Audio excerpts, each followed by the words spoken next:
বন্ধুরা, গরমের সময় নিরামিষের দিনে ঝিঙে পোস্ত দিয়ে বিউলির ডাল পছন্দ করে না এমন মানুষ খুবই কম দেখা যায়, বিশেষত বাঙালিরা। আর সেই দুর্দান্ত স্বাদের মুখে লেগে থাকার মতো পারফেক্ট ঝিঙে পোস্তের রেসিপি এবং বিভিন্ন মশলার পরিমাণ সহ অন্যান্য টিপস তোমাদের সাথে শেয়ার করলাম। বন্ধুরা, এবার আমি খেয়ে দেখাবো কেমন হয়েছে।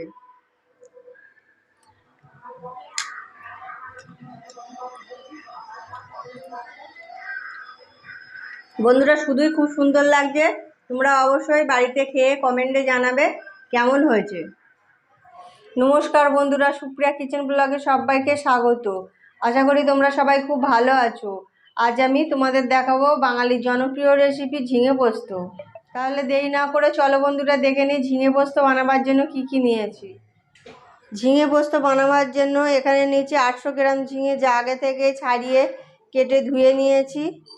এছাড়া নিয়েছি 2 ইঞ্চি আদা কুচি, 4টে কাঁচা লঙ্কা, 2 চামচ গোটা জিরে, 2 চামচ চাল মগজ, 4 চামচ পোস্ত, আর নিয়েছি হাফ বাটি সর্ষের তেল।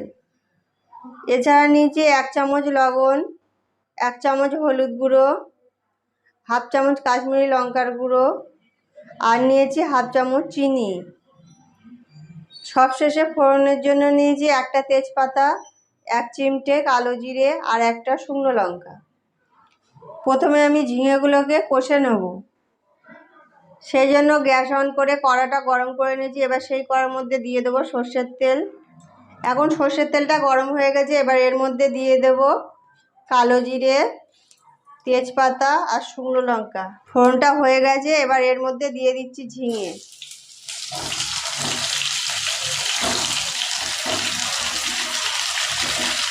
এবার ঝিঙেগুলোকে একটু ওপর নিচ করে নেড়ে দেব। ঝিঙেগুলো যতক্ষণ কষা হচ্ছে, গ্যাসটাকে আমি একটু আস্তে করে দিয়ে মশলাগুলো বেটে নেব। গোটা জিরে, আদা, কাঁচা লঙ্কা, চাল মগজ আর পোস্ত আমি একসাথে বেটে নেব। চাল মগজ, গোটা জিরে আর পোস্ত একসাথে বেটে নিয়েছি। আদা আর কাঁচা লঙ্কা আলাদা আলাদা বেটে নিয়েছি। এবার আমি ঝিঙে কষায় ফিরে যাব। গ্যাসটাকে হাই ফ্লেমে দিয়ে 3 থেকে 4 মিনিট এভাবে নাড়তে হবে। দেখো বন্ধুরা, নাড়তে নাড়তে ঝিঙে থেকে জল বার হয়েছে। এই জলটা একেবারে মরে গেলে তারপর আমি বাটা মশলা দেব। 5 থেকে 6 মিনিট ঝিঙে ভালো করে কষে নিয়েছি। এখন ঝিঙের রসটাও মরে এসছে। এবার এর মধ্যে দিয়ে দেব লবণ, তারপর দিয়ে দেব হলুদ গুঁড়ো, তারপর দিয়ে দেব রং হওয়ার জন্য কাশ্মীরি লঙ্কার গুঁড়ো, এবং সবশেষে দিয়ে দেব হাফ চামচ চিনি। এবার এগুলোকে একটু নেড়ে চেড়ে নেবো যাতে মশলার কাঁচা গন্ধ না থাকে। গুঁড়ো মশলা দেওয়ার পর 1 থেকে 2 মিনিট একটু নেড়ে চেড়ে কষে নিয়েছি। এবার আমি এর মধ্যে দিয়ে দেব পোস্ত, আদা আর গোটা জিরে বাটা।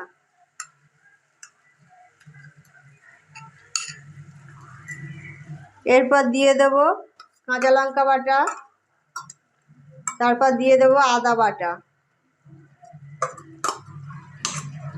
বন্ধুরা, প্রথমে যে বাটা মশলা দিয়েছি তার মধ্যে আদা বাটা ছিল না, শুধু পোস্ত, চালমগজ আর গোটা জিরে ছিল। এবার পোস্ত, চালমগজ, গোটা জিরে বাটা দিয়ে, আদা বাটা দিয়ে, কাঁচা লঙ্কা দেওয়া হয়ে গেছে। এবার এগুলোকে একসাথে নেড়ে চেড়ে আর একটু কষিয়ে নেব যাতে আদার কাঁচা গন্ধ না থাকে। এখন গ্যাসটাকে হাই ফ্লেমে দেব। এখন সমস্ত মশলা দিয়ে ঝিঙে ভালো করে কষে নেওয়া হয়ে গেছে আর মশলা থেকে অল্প তেল ছেড়ে দিয়েছে। এবার আমি এর মধ্যে দিয়ে দেব অল্প জল, যাতে ঝিঙেটা ভালোভাবে সিদ্ধ হয়ে যায়।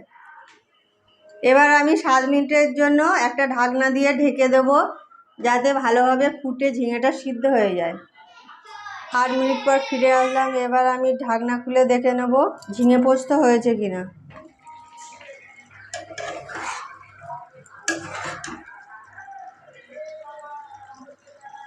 বন্ধুরা, ঝিঙেও সিদ্ধ হয়ে গেছে আর ঝিঙে পোস্ত কমপ্লিট হয়ে গেছে। এখন আমি একটা পাত্রে নামিয়ে নেব। সেই জন্য গ্যাসটাকে বন্ধ করে দিলাম। দেখো বন্ধুরা, দেখতে কত সুন্দর হয়েছে, নিশ্চয়ই খেতেও খুব সুন্দর হবে। তোমরা যারা ঝিঙে পোস্ত খেতে খুব পছন্দ করো অবশ্যই কমেন্টে জানাবে।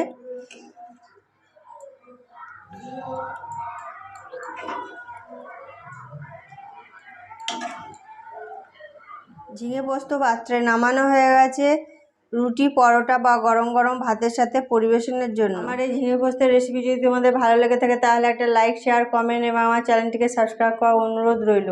ভালো থাকবে, সুস্থ থাকবে, দেখা হবে পরবর্তী পর্বে।